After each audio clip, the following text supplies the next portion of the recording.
तो आखिर आपके क्रोध की असली वजह क्या है? वो चुभा हुआ कांटा क्या है? क्या है जो आपको। रेखा जी सवाल पूछ रही हैं कि मेरी 3 साल की बच्ची है और कभी कभी मुझे उस पर बहुत गुस्सा आ जाता है, जिसकी वजह से मैं उसे थप्पड़ लगा देती हूँ और बाद में बहुत रिग्रेट होता है। आचार्य जी मार्गदर्शन करें। आपने कहा कि कभी कभी आपको बहुत गुस्सा आता है और आप उसे थप्पड़ लगा देती हैं। सवाल यहाँ पर यह है कि आपको गुस्सा क्यों आता है, और आपने ये भी कहा है कि आपको बहुत रिग्रेट होता है उसके बाद। तो इसका मतलब है कि आप शायद ये जानती हैं कि जो आप काम कर रही हैं वो गलत है, क्योंकि रिग्रेट तभी होता है जब आप अपनी गलती का एहसास करती हैं। तो सबसे पहली बात यह है कि वो गलती आप कर ही क्यों रही हैं जिसका आपको रिग्रेट करना पड़ रहा है, और यहां पर वो गलती क्रोध के रूप में आ रही है। आपको आखिर क्रोध आ ही क्यों रहा है? आमतौर पर इंसान को क्रोध क्यों आता है? आमतौर पर इंसान को क्रोध या फ्रस्ट्रेशन तब होता है जब उसके तरीके से चीजें नहीं हो रही होती हैं। जो वो चाहता है वो नहीं हो पा रहा होता है। वो जिसकी उम्मीद करता है वो उम्मीद उस तरीके से सामने नहीं आती है। तो आखिर आपके क्रोध की असली वजह क्या है? क्या है वो जिसकी वजह से आप क्रोधित हैं? और आप ये लिख रही हैं कि आपको बाद में रिग्रेट होता है। आपके सवाल से लग रहा है कि ये काम आप कई बार कर चुकी हैं। तो जब आपने ये काम पहली बार किया था, क्या आपने उस वक्त पे सोचा कि आपने जो किया है उसके बाद आपको रिग्रेट हो रहा है? उस गलती के पीछे का असली कारण क्या है? सामान्यतः हमें क्रोध क्यों आता है? और जहां तक आपने कहा कि आपकी बच्ची 3 साल की है, तो बच्ची ने अगर कुछ बहुत कर भी दिया तो क्या ही किया होगा?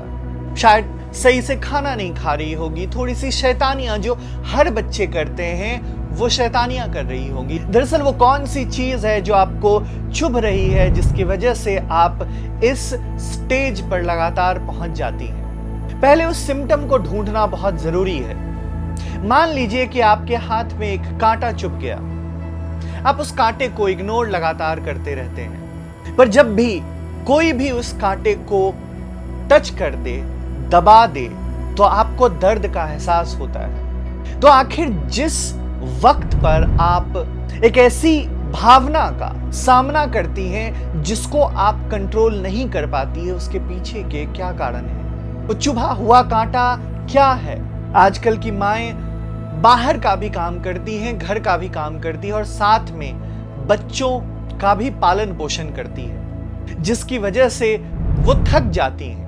लगातार दूसरे की उम्मीदों पर खड़ा उतरते उतरते वो अपने आप को कहीं ना कहीं पीछे छोड़ देती हैं, और उसके बाद भी जब कोई लगातार उम्मीद करता रहे तो कहीं ना कहीं अंदर एक फ्रस्ट्रेशन जमा होता रहता है, एक क्रोध इकट्ठा होता रहता है, और हमारा क्रोध उन चीजों पर ही निकलता है जो हमसे कमजोर होते हैं। अक्सर ऐसा ही तुमने देखा होगा कि कोई ताकतवर इंसान दूसरे ताकतवर इंसान से लड़ने से पहले 100 बार सोचता है, परंतु एक ताकतवर इंसान दूसरे कमजोर इंसान को दबा देता है। आपकी बच्ची के ऊपर जो आप क्रोध निकाल रहे हैं ये किसी फ्रस्ट्रेशन की वजह से है।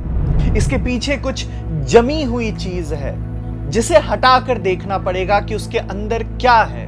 क्या है जो आपको डिससेटिस्फाई करता है?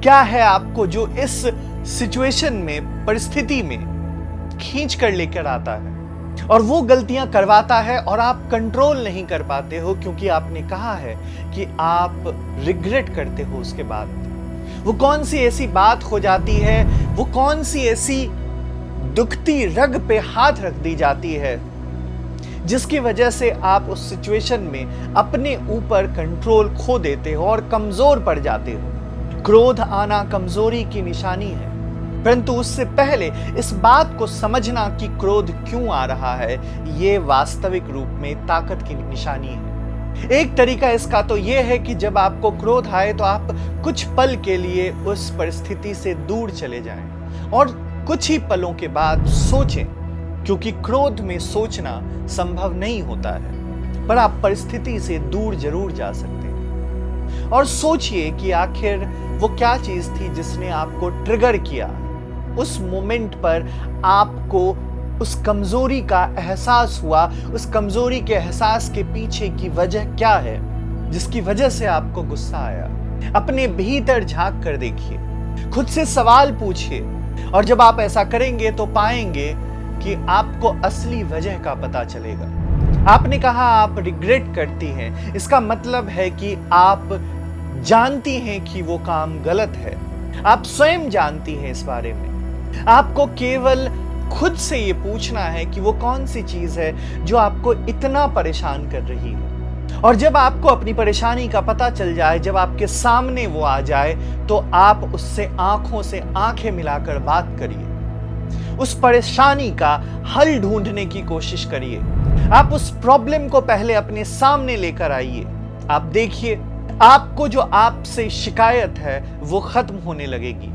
और क्रोध आना बुरा नहीं होता, पर क्रोध का सही इस्तेमाल करना, इसे समझदारी कहते हैं। क्रोध ना आए ये आम तौर पर संभव नहीं है, परंतु आप अपने आप को उस स्थिति से बचा सकते हैं जहां क्रोध डिस्ट्रक्शन के रूप में आपके सामने आ जाता है और नुकसान हो जाता है।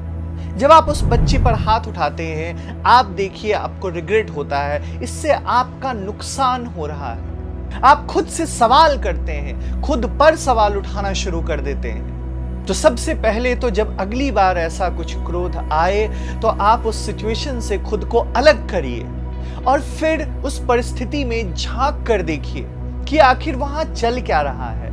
जब आपको ये समझ में आ जाए कि वहां क्या चल रहा है, आप पाएंगे कि आप उस परिस्थिति में उस एक्शन के जड़ को समझ पाएंगे। ये मुझे आपको बताने की जरूरत नहीं लगती है कि बच्चों पर हाथ उठाना सही नहीं होता, क्योंकि आप स्वयं जानती हैं। आपकी समस्या उस जड़ को पकड़ना है जिसकी वजह से कुछ परिस्थितियों में आप खुद को लूज कर देती हैं, आप कमजोर पड़ जाती हैं। आप ताकतवर हैं, खुद को कमजोर समझना बंद कर दीजिए और आप पाएंगे कि दोबारा ये परिस्थिति आपके सामने कभी नहीं आएगी।